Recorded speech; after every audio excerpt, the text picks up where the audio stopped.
শান্তনু ঠাকুরও করছে, সুব্রত ঠাকুর আমিও করছি। আজকে মহাসংঘাতিক হিসাবে আমি করছি, আজকে সংঘাতিক সেখানটাতে তার প্যান্ডেল ওখানে আছে, সেখানে করেছে লোহা দিয়ে, টিন দিয়ে, আমি এখানে প্যান্ডেল করে করেছি। আপনারা জানেন যে বৃষ্টি বাদলে কোথায় মানুষ দিয়ে দাঁড়াবে, তাদের তো ফ্যান দরকার, আলো দরকার, পকেট চেয়ার দরকার।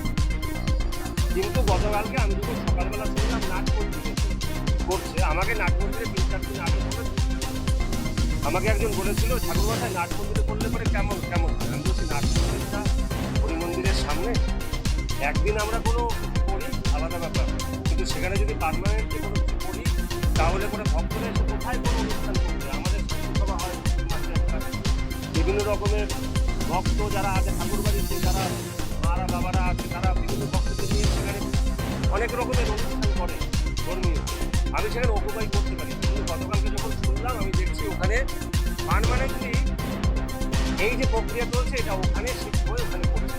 তখন আমি বললাম ওখানে যে এই জিনিসটা কার পারমিশন হবে, কীভাবে হবে, কেউ কোনো কিছু বলছে। আমি বললাম যে তোমরা এটা করো না, তোমরা এটা করো না, তোমরা ওঠো। ওরা উঠে যদি তোমরা এখানে স্লিপ দাও আলাদা ব্যাপার, কিন্তু এখানে কোনো পারমানেন্ট কিন্তু আমি দেখলাম পারমানেন্ট কাজ। আমি ভাবলাম জিনিসটা মাকে জানানো যেরকম একটা চলছে, আমি কোনো কিছু করলে পরে হয়তো বা খারাপ হবে। মা দেখি চলে আসলো, মা আসার পরে তারপরে মানুষ, কিন্তু এর মাঝখানে শান্তনু আমাকে বলছে আমি উঠে এসে জুড়ে পড়েছি, আমাকে বলছে আমার কোনো অধিকার নেই মধু আমার সঙ্গে, এবং আমাকে থ্রেট করে বলছে এই মন্ত্রিত্বের পাওয়ারে আমাকে থ্রেট করে বলছে তোর টিকিট কে দেয় আমি দেখবো। আজকে মাকে গালাগালি দিয়েছে, আজকে মাকে থ্রেট করেছে।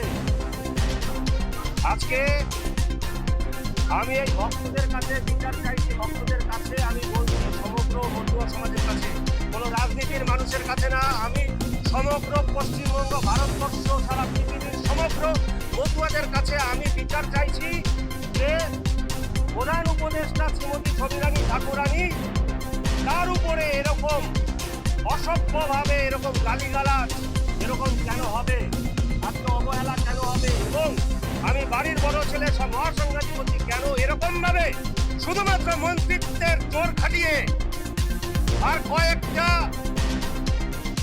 একদম দালালকে সঙ্গে নিয়ে ঠাকুর বাড়িকে একদম মানে কুক্ষিগত করে নিজের মতন করে এ থেকে জেড পর্যন্ত করে কেন এরকম ট্রেড কালচার চলবে, এর বিচার চাইছি সমগ্র মতুয়া সমাজের কাছে। দল মত নির্বিশেষে সমগ্র মতুয়া সমাজ আপনারা ঝাঁপিয়ে পড়ুন, আপনারা আসুন, এবং এই যে দালালগিরি চলছে ঠাকুর বাড়িতে সেটাকে উৎখাত করে ফেলে দিন, এর আপনারা বিরোধ করুন। আমি সমগ্র মতুয়া সমাজের কাছে বিচার চাইছি।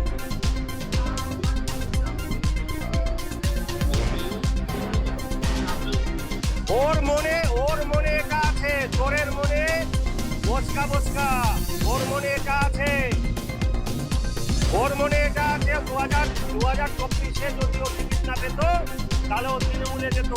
ওর মনে এটা ছিল, কোনো কিছু হলে পরে ও তৃণমূলের দিকে পা বাড়িয়ে রেখেছে। আমার কি ও রেখেছে, ও আমাকে বলে ভবিষ্যৎ দশটাও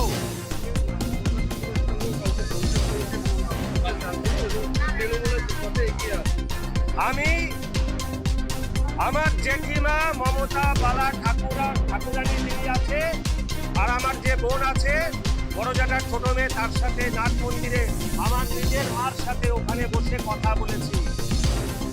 পরে রাজনীতি আগে পরিবার,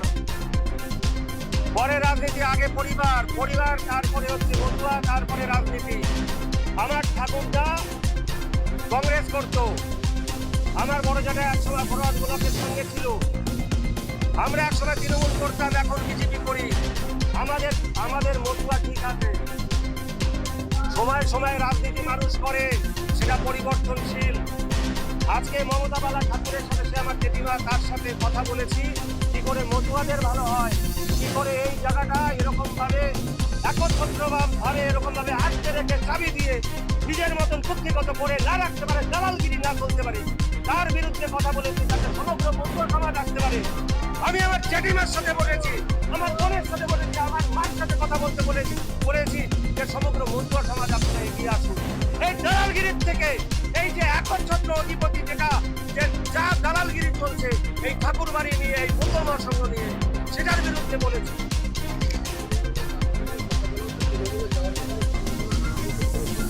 একদম নেই, একদম নেই কোনো রকম। এগুলো পুরোপুরি প্রোপাগান্ডা। কেউ স্বপ্নেও যদি চিন্তা করে ভুল স্বপ্ন দেখছে। এগুলো হচ্ছে এই দালাল চক্র ঠাকুর বাড়িতে যেটা আছে, এই শান্তনু ঠাকুরের দালাল চক্র তাদের সৃষ্টি করা এবং শান্তনুর সৃষ্টি করা।